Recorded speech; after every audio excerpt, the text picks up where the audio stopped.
Tell me about your parents. Which ones? So my aunt and uncle took me when I was 15. Okay. But my mom and dad. So I call my aunt and uncle my parents, but also my mom and dad are my parents as well. So you want to know about both? I want to know about both. So let's start with my dad. My dad, I am a daddy's boy. We were really close when I was younger. My mom, she was in and out of my life. Both of my parents are now recovered addicts. Okay. But when I was younger... Do you mind if I ask what they were addicted to? Or struggling with? Several things. But it was some hard drugs in there, okay? And I don't really know exactly which. It was all of them. Okay. It was kind of whatever's going to get me through this day. Yeah. So, my dad was in the Marines. He does a lot of engineering work. He did a lot of things with his hands. And my mom, she was in and out of my life in my childhood. Like, my mom was in prison in some years. She got out, and I feel like through my childhood, she was like continuously trying. And so I really just saw her like trying to get back to living. Because with addiction, it's just, for some people, it takes them longer. And I just was watching her through my childhood get all of that together. But with my aunt and uncle, they took me when I was 15. And that was like my first time being in a domesticated house. Okay. Hold. And now is this in Maryland? Yeah. Okay. So you know about PG?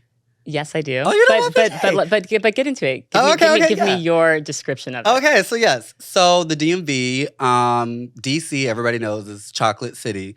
But what a lot of people don't know is about Prince George's County, which is like outside of DC, which is in Maryland, which is the most affluent Black county in America. Most people always think it's like Atlanta, but it is Prince George's County. Yes. And a lot of celebrities that we know, Taraji P. Henson, Martin Lawrence, they say DC because if you say Maryland, people think what? Baltimore. Right. So they say DC, but a lot of these people are from Maryland, and that's Prince George's County. So it's it's black. Like, the police officers are Black. My teachers were Black. We were reading Black authors. There was one white person in my high school, and his name was Charles.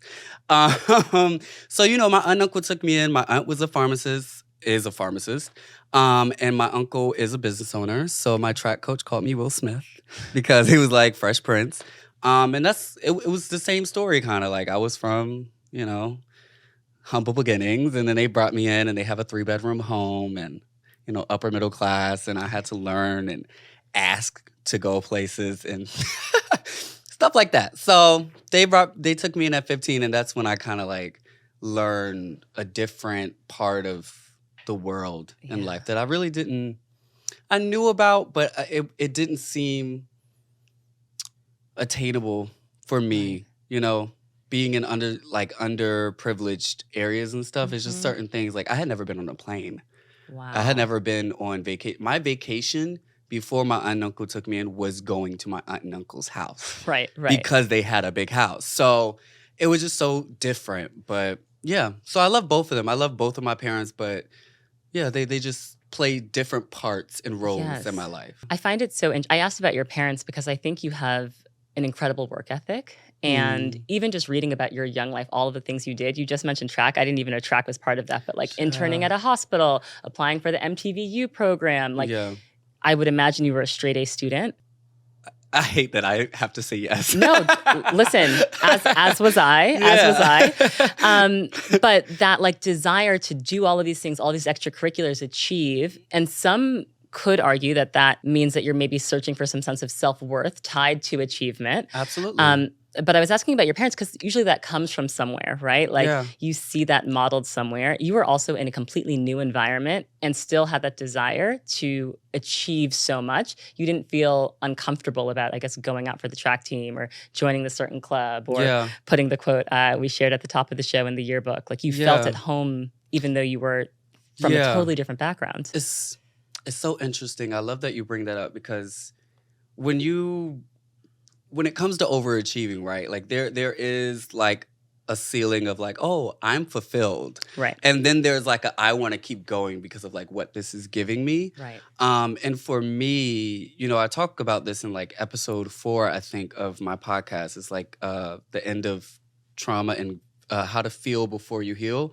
Because all my life, really, those years, I was working hard. I used trauma as my life coach. Like, whenever I wanted something or I had a goal, I would just really just think about all the stuff I had been through. And I was like, I'm not going back there. So we gonna get up and we gonna do this bio. We gonna do this chemistry. Like, we're gonna get an A. And then also, like, you know, I was juggled through homes a lot. And so every home I went to, it just felt like I had to have a reason for them to take care of me. And if I was a straight A student, I spoke well and I cleaned and those things, I just thought I had to be perfect so that I could have my basic needs, shelter, food, and all those things. So, of course, when I got to my aunt and uncle's house and, you know, this is different, okay? Y'all go to internships and y'all doing all this. I'm like, I got to step it up, okay? Right. So, yeah, I did what I did as a child, what I thought I had to do to survive, which was be a 4.0 student, do all these internships. And, you know, I enjoy learning. I'm a nerd. So it wasn't hard for me, but that's really where a lot of that success came from. I wanted to be seen. I wanted to be safe. And I've always been an artist. So it was me just trying to find a way to mix all of those things together, really.